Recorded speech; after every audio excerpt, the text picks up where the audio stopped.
All right, back on Morning Line. Thanks for joining us. As I said, we had some technical problems with Clint's audio. So what we're going to do now is we may be able to still see him, but he's going to have a phone to his ear, and we're going to talk to him now on the phone, kind of like a phoner, like when you call in, which is great. So there you go. Clint, can you hear me all right? Can you hear me on your phone right there? I hear you great. Okay, let's see. Get it up there close, and we'll make sure you got to hold it so we can hear you talking into it. People can see you, Okay. and that's fine. No, that's good. That's good. That's good. All right, so there's that case. Right. Are there any other cases right now that, whether it's class action or otherwise, that we should share with folks about where we stand right now in malpractice? Maybe not just Middle Tennessee, but in this country? Yeah, well, give you an update on the COVID cases. I think we discussed last time. Right, that, at the nursing homes. Yeah. Correct. The lead nursing home case right now has been snatched in the federal court, and the reason why is the nursing home is trying to apply this federal act that provides protection to vaccine manufacturers, and they're claiming that the nursing home should benefit from that act and get immunity because they didn't have enough face masks and enough PPE on the premises to protect the patients from COVID. I don't think that's going to work. I think the federal court is likely to dismiss that case and send it back to Gallatin where it belongs. So we're waiting on a decision in that case so that we can file the rest of our COVID cases, Gallatin Nursing Home COVID cases, in the Sumner County Circuit Court. So that's something that's coming down the pike, I think, fairly soon. And then another case I had that we may have discussed earlier, Jennifer Krause reported on this. This was a 87-year-old lady who was at an Alzheimer's facility in Hendersonville, and she fell. And she was trying to go to the bathroom, and no one was paying attention to her. In fact, what happened was a staff member wheeled her into her room and locked the door behind her about an hour and a half before dinner time and did not turn on the motion sensor alarm. There's a motion sensor alarm. It's like a button up top next to the door that you toggle on, and that motion sensor detects movement, and it prevents patients, residents from falling because the staff member, when they hear the motion alarm, they can rush to the room and help the patient to the bathroom. Well, this poor lady, she tried to get up out of her wheelchair because she needed to go to the bathroom. She fell down, bashed her head on the carpet, sustained a brain bleed, and died really a miserable death about 4 days later. And we found out in the course of discovery, taking depositions, this was the third time she had fallen on the premises, and they had done nothing to correct it.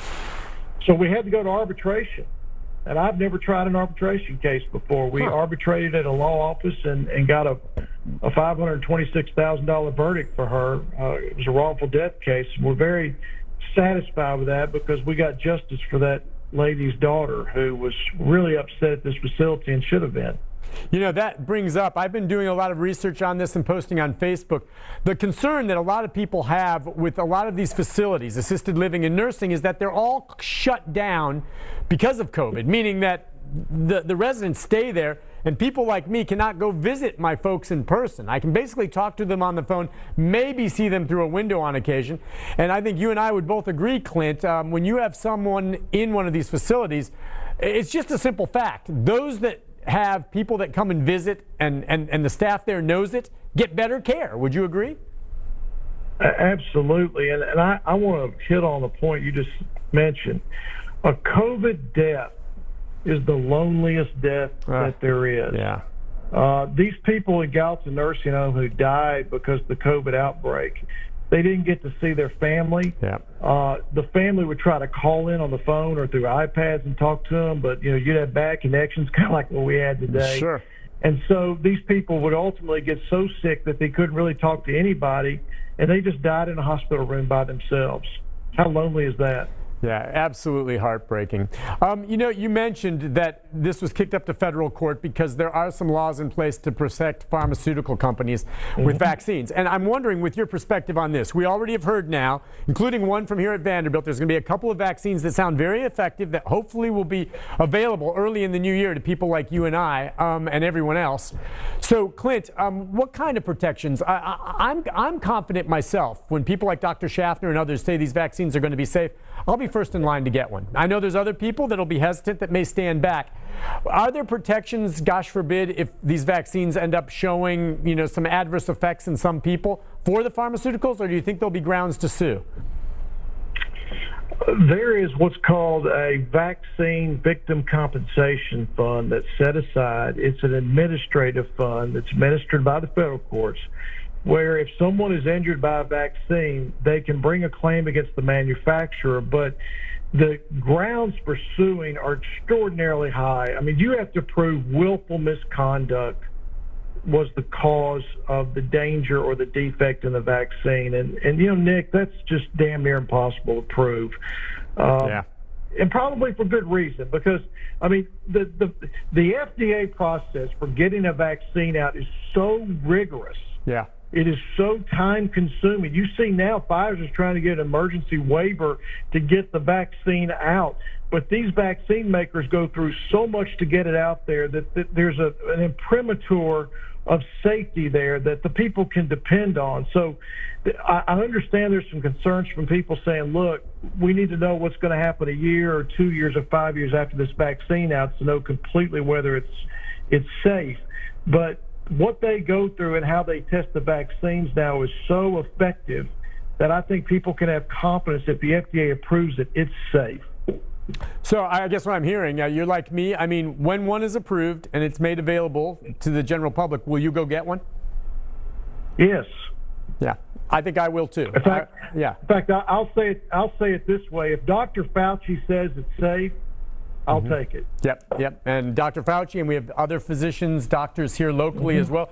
By the way, Merrill Rose on Talk of the Town here, Clint, was involved in the trial for the Meridian vaccine here at Vanderbilt and has been through 2 phases of it. As we understand, she may be walking around with an effective vaccine in her body that's protecting her as we speak now, but she was one of the volunteers early on to get into that, and I have a lot of respect for that. But, she's doing fine. She's here at work and all of that. Yeah, okay, so, and I understand what you're saying too then, the idea of lawsuits. And when you were talking about that fund, by the way, for vaccines, that was instituted maybe for cases that are unusual for flu shots, right? And that kind of thing?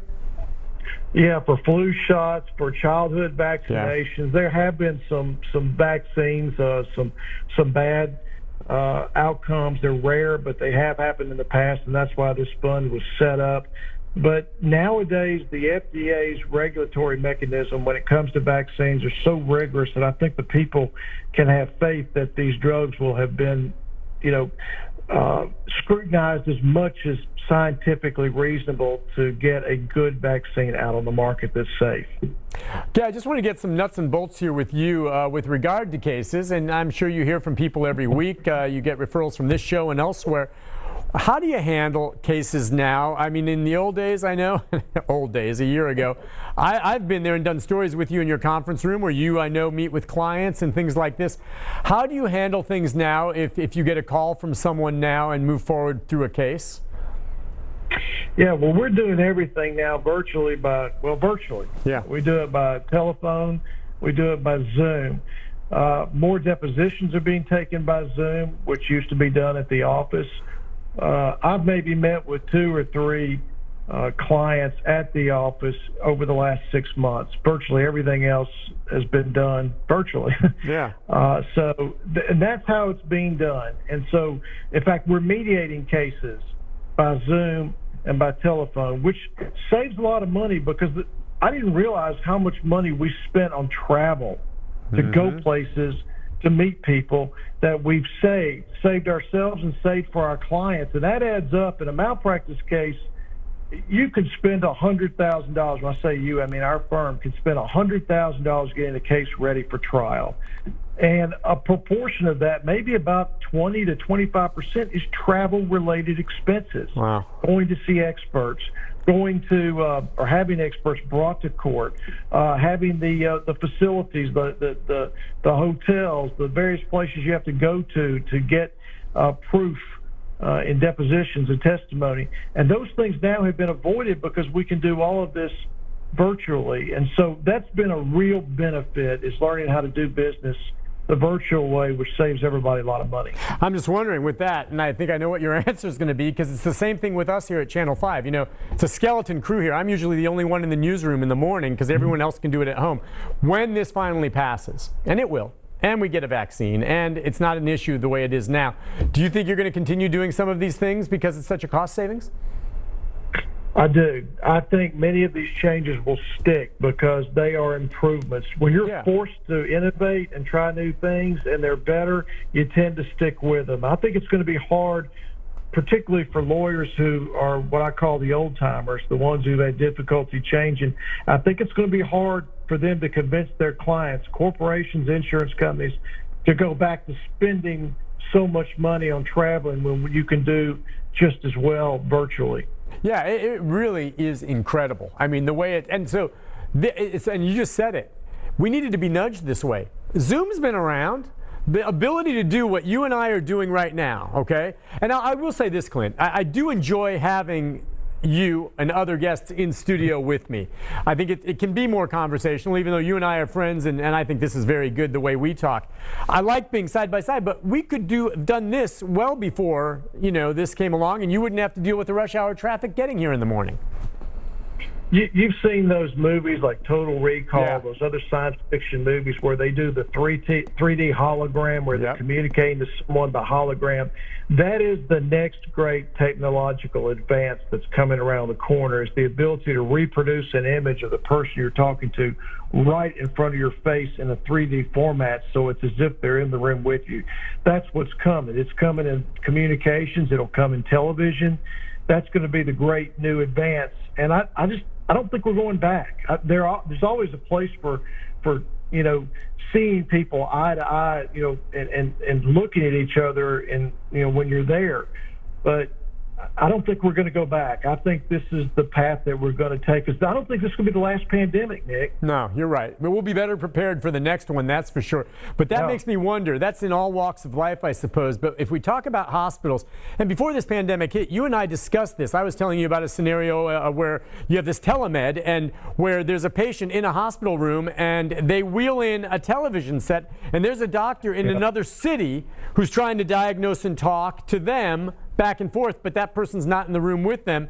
And while it can work in some cases, I think, you know, you and I both kind of wondered, can that be totally effective when you don't actually have the doctor there in the flesh to really see and pick up on whatever the patient's dealing with? Well, the truth be told, Nick, it probably is just as effective. You'd be surprised how many times doctors make decisions just based on phone calls. Yeah. They look at the vital signs, they look at the nurse's notes, they get a report. They're getting almost as good information as they would get if they're touching the patient, and they're making decisions based on that data. Being there, while it makes all of us feel better from a bedside manner standpoint, being there is not that much different from being there virtually. It's amazing how much medicine is now going the way you're talking about, the telemedicine and the virtual contact. And I think people will be fine with that, especially if, one, it's effective, like you say, and two, it saves, and your bill's smaller because, you know. Well, let's see about, I'm glad you raised that. Let's see if that actually becomes a smaller bill. I'll be curious to see if it translates into that. I should have known better. They're going to find cheaper, better ways to do things when we get out of this, but they won't pass the savings along. They'll just pocket larger profits. That's the way it is in every realm. All right, before we wrap things up here, just want to recap. I know there's people probably watching right now wondering about cases and stuff. Let's go over the basics like we always do with regard to malpractice. We talked about standard of care, but why it's so important people don't sit on a possible case. Okay, well, first thing and the most important thing for people is to know that if you or a loved one has suffered an injury that you think may be attributable to a hospital mistake or a medical mistake, call me or call another medical malpractice lawyer immediately. Don't put it off. The call's free. It's confidential. The worst thing you can do is put it off because there's a 1-year statute of limitations after the date that you discover the harm. And if you go one day beyond that 1 year, the courthouse door is going to be shut on your face. It just doesn't make sense. It's so easy nowadays to call somebody and say, hey, I want to speak to Mr. Kelly because, you know, Aunt Sue came out of the hospital paralyzed and we think something wrong happened. I can always investigate it. If it turns out not to be a claim, I'll report that, and it's confidential and it's free. the client doesn't pay a penny unless I get the client paid. So it's one of those things in life where you take advantage of something where you can get in essence, a free service on the front end, and you get your answers to questions that you're asking. Because that's one thing, Nick, all these people have in common. They've got tough questions that they want answers to, and I can get the answers. Absolutely. And like for instance, with James this morning when he called asking about that, reaction to a procedure he had. Good question. You made it very clear. Probably not a case right there, but a lot of people have those kind of questions. And what I always remember that you told me, doctors are very aware of the statute of limitation. You told me about a case where there was someone who had something that was lingering, and they had the surgery like in February, and then kept going. They were talking about it. The doc said, "Well, come back and see me next March." So that exactly, don't. That's why you don't want to. You don't want to wait. If a doctor's if you think in your gut something went wrong, and the doctor's telling you, "Oh, let's give it a few more months and see how it goes." Sure, you can give him the months, but you pick up the phone, you make the call anyway. You don't wait for the year to run out, because we have had situations where the doctor basically strung a patient along for 12 and a half months and then said, "Sorry, I can't do anything else for you," and the statute ran. That's right. And the bottom line on that is there have been some very clear-cut cases that have come through your door where you said, "Wow, this is a good one. I think we can win it." And there's big damages, and statute of limitations hit, and there was nothing you could do for them. Nick, the short answer is if anybody has come out of the hospital where they can no longer work, or they've suffered a major injury, an amputation, paralysis, loss of eyesight, brain damage, whatever, call, because those things aren't necessarily normal, particularly if the patient's younger. It's typically these days not normal to come out of the hospital that way. Okay, and just to as a little clarification there, that doesn't mean you're always going to have a positive result when you go to the hospital or a doctor. And it doesn't mean if you don't, the doctor did something wrong.